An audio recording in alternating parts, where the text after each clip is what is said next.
வணக்கம் நண்பர்களே. மகளிர் உரிமை தொகை திட்டத்தில் மிகப்பெரிய மாற்றம் வரவுள்ளதாக தகவல்கள் வெளியாகியுள்ளன. தற்போது மாதந்தோறும் வழங்கப்படும் 1000 ரூபாய் உரிமை தொகையை 2500 ரூபாய் உயர்த்துவது குறித்து தமிழக அரசு பரிசீலித்து வருவதாக கூறப்படுகிறது. இந்த திட்டத்தின் மூலம் ஏற்கனவே லட்சக்கணக்கான பெண்கள் பயனடைந்து வருகின்றனர். வரவிருக்கும் தேர்தலை முன்னிட்டு பெண்களுக்கான நலத்திட்டங்களை மேலும் விரிவுபடுத்த அரசு ஆலோசனை நடத்தி வருவதாக தகவல் வெளியாகியுள்ளது.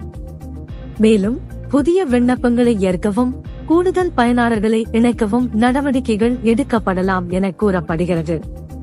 ஆனால் இதுகுறித்து தமிழக அரசு அல்லது முதலமைச்சர் அதிகாரப்பூர்வ அறிவிப்பு எதையும் இதுவரை வெளியிடவில்லை என்பது குறிப்பிடத்தக்கது.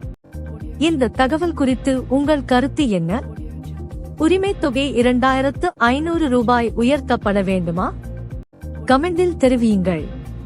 மேலும் இது போன்ற வைரல் செய்திகளை உடனுக்குடன் அறிய எங்கள் சேனல் சப்ஸ்கிரைப் செய்து பெல் ஐக்கன் அழுத்துங்கள்.